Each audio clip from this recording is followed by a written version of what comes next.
Good morning. I'm sad to say that I'm not on the back of a Kemen 10 as planned for this week's video. It's got lost.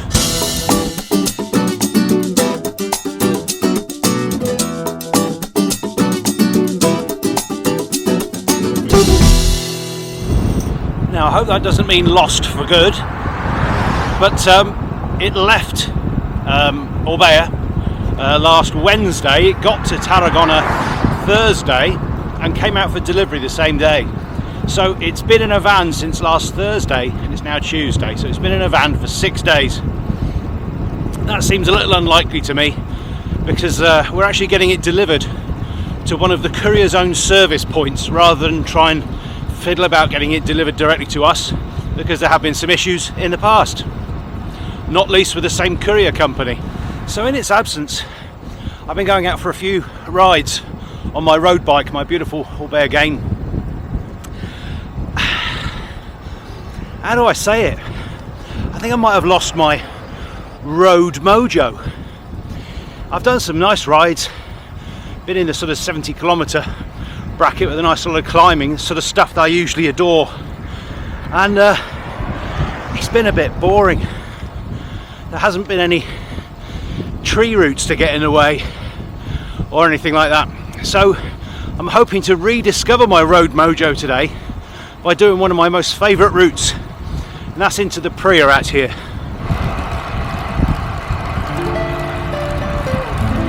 Well, I'm certainly not going to find it here.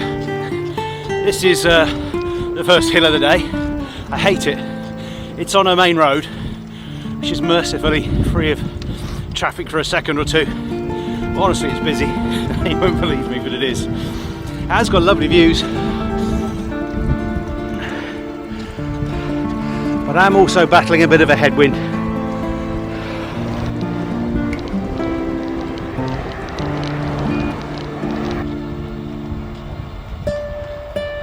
Always a pleasure getting off the main roads, particularly when the minor roads around here are so silky smooth.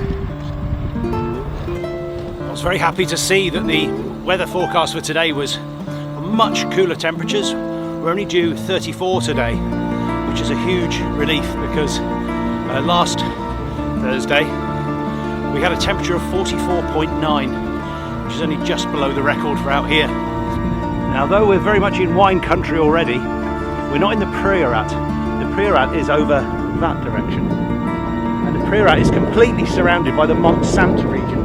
And the Montsant are those mountains you can just see the outline of in the far distance. But because the Priorat region, wine region, grows on brown slate, that's the only bit that they can say is the Priorat. And surrounding it on, well, it's like red dirt. The wine growers in that region have to say that they're Montsant, even though from here Montsant is 40 kilometres away, something like that, a bit more, with Priorat in the middle of it. It's just one of those quirks of the wine rating system, if we can call it that.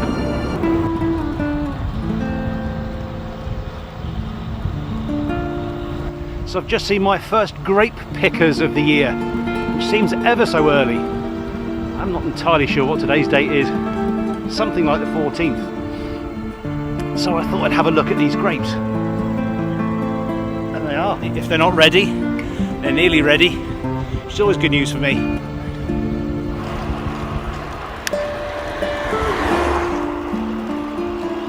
Like Piccadilly Circus out here sometimes.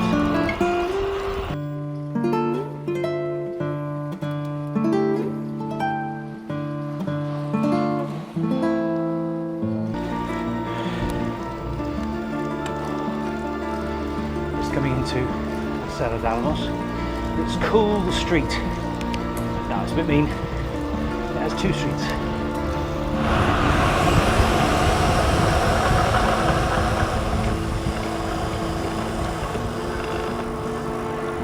Never see if there's any cars coming until the last minute.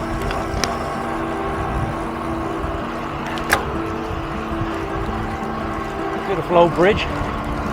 This is where all the allotments for the villagers are.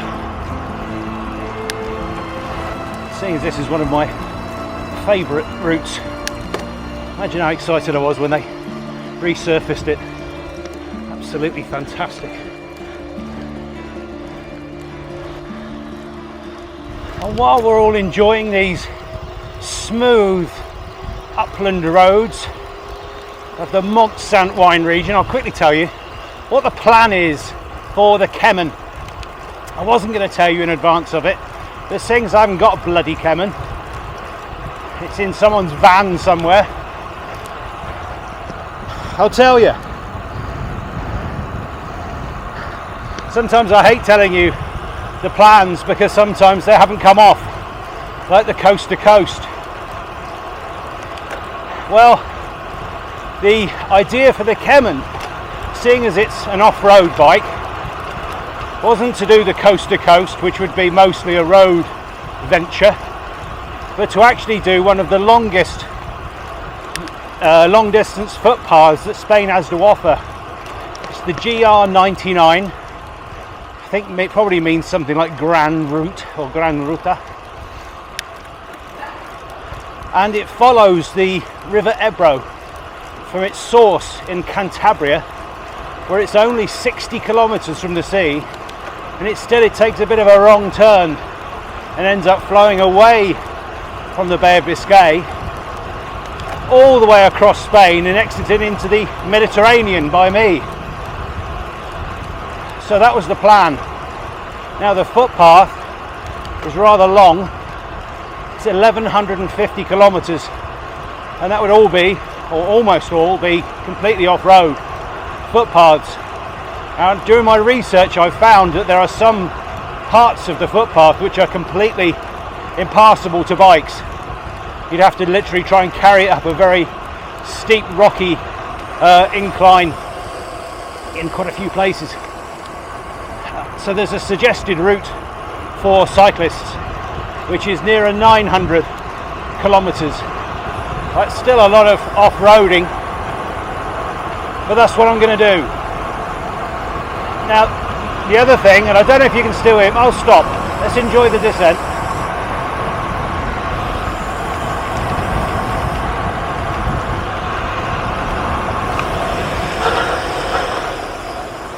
Outside foot down, inside hand down, press, press, press.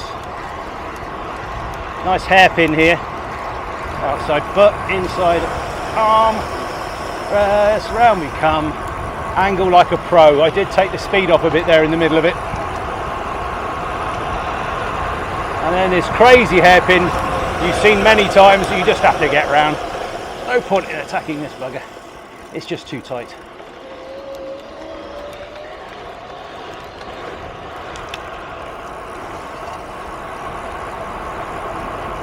Oh, what have we here? Wait.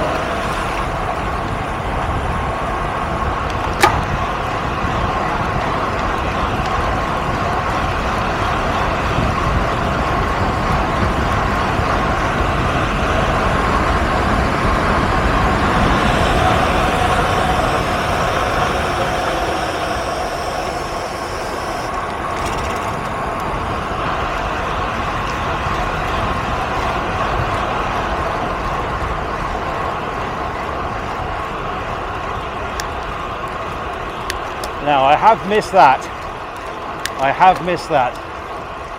Swoopy smooth downhills on a road bike are fantastic.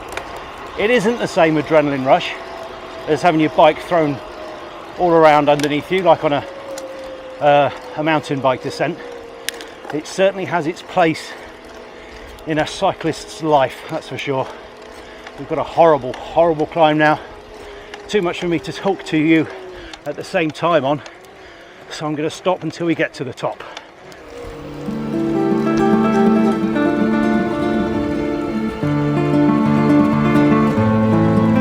A little bit of probably unwise gravel, because I wanted to see the state of the reservoir.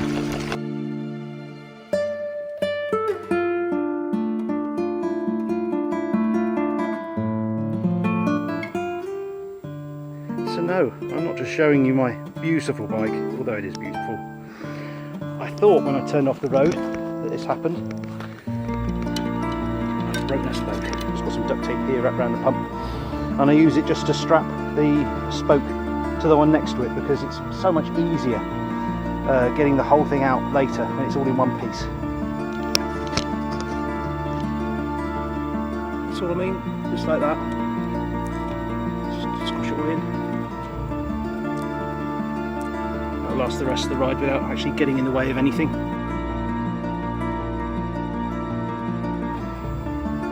And I'm not too bothered about the rest of the ride with the spoke broken.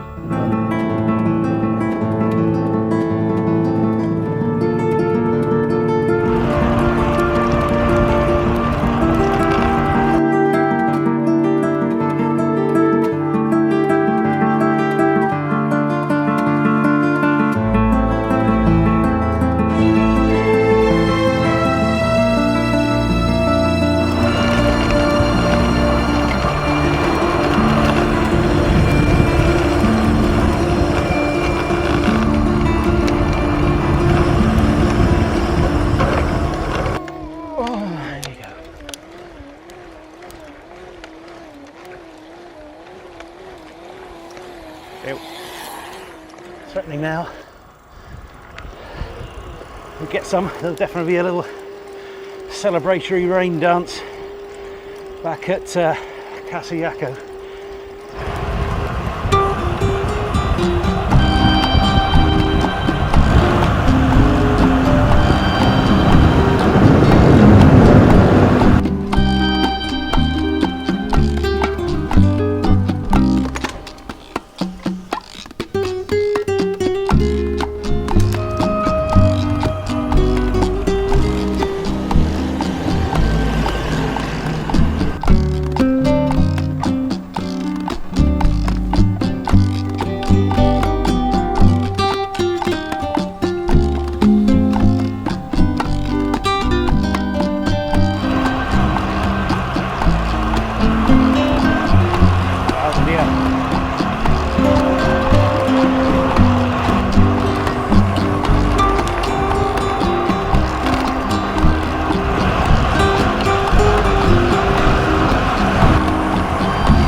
Absolutely lovely, this bit of road, and a good place to practice your no hands.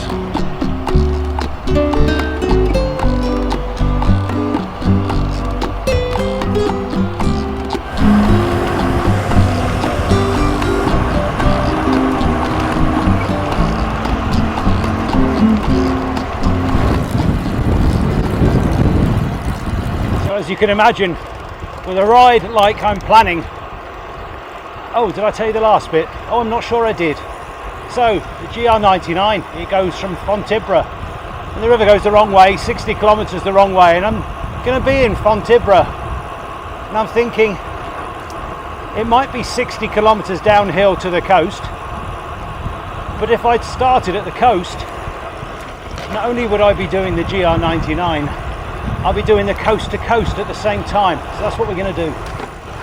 A 900 kilometre ride cross country, not always being able to follow the set paths, is absolutely my cup of tea. I'm going to love doing all the planning, but the difficulty is that certain parts of the upper Ebro, there's very, very big gaps between villages, and if there's no villages, there's nowhere for me to recharge. So it could be that I'm actually using the Kemen without power on some of the days. And it's pretty heavy. I think it's 25 kilos plus my bike packing gear. So I do need to get a bit of training in. I'm not going to get it in going down this absolutely brilliant descent, probably my favourite one. So let's just enjoy ourselves for a bit.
top half of that was very fast, but I did start using the brakes a bit more when we started seeing those vehicles. That should be quite quick. That might be third fastest I've done down there. I come this way a lot. I don't know, maybe not. Wasn't really tucked in as much as usual. I'll put in the vid how I did. Anyway, we've got one last big climb. I don't think I've got anything left to tell you. So it's going to be a coast to coast and a following of the River Ebro from source to sea. We're doing it, hopefully, third week of September. I've got a mate coming out from the UK. Hello, Mike. And I'm going to do it straight after his visit. It's got really hot. There's not a breath of wind. And I just heard another ping, and sure enough, I've got another broken spoke. That's never happened to me before, 2 on 1 ride. And to be honest, this is only the second time one from this side has gone at all. They always go from the other side. There's a fault with the tensioning of the hub motor. You can't tension them sufficiently. And because I've not been using this bike, because I've been favouring my summer romance rides with the Rise, I haven't checked the spoke tension, which I always do at least once a week with this bike. And I haven't. Now, if that wasn't bad enough, it's okay. I've got duct tape on my pump, and I only used half of it because I was thinking when I was affixing the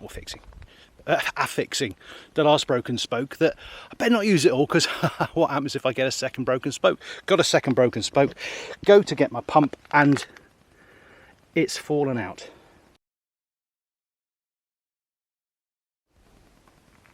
I don't know where. It's going to be one of those days. I've got the rest of this climb to go, and then a really fast descent, and then a plug home. So it's about 10 kilometers to go, which is not bad.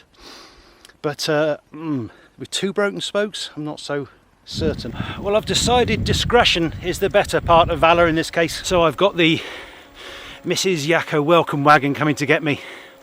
So I just need to make this last 10 minutes of climbing, and then a lift home. So apologies for that. Actually, there was one more thing before we go.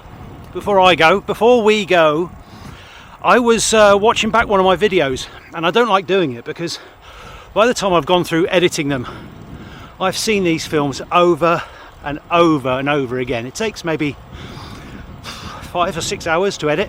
Unbelievable. It's because I shoot so much video, and then I think, oh, I've got to leave that in. Oh, I've got to leave that in.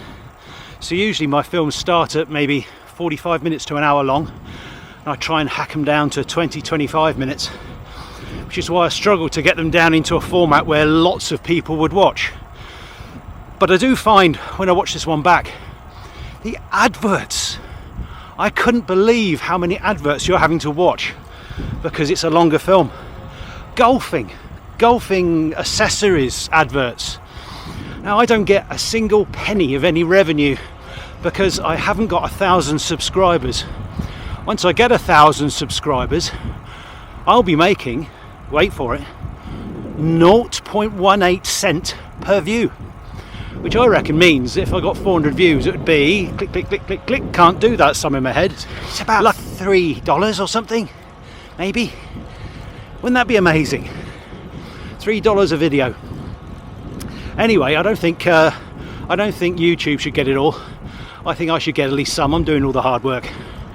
So if you know people that haven't subscribed, or perhaps you haven't subscribed, can you either tell them and ask them to subscribe, because these are quite good fun, I think. Sometimes a bit slow, but there's always that fast forward button, isn't there? But if you do know anyone that you think might like these, please tell them, please ask them to subscribe. I need about 45 new subs. Anyway, thanks for that, and thanks for watching.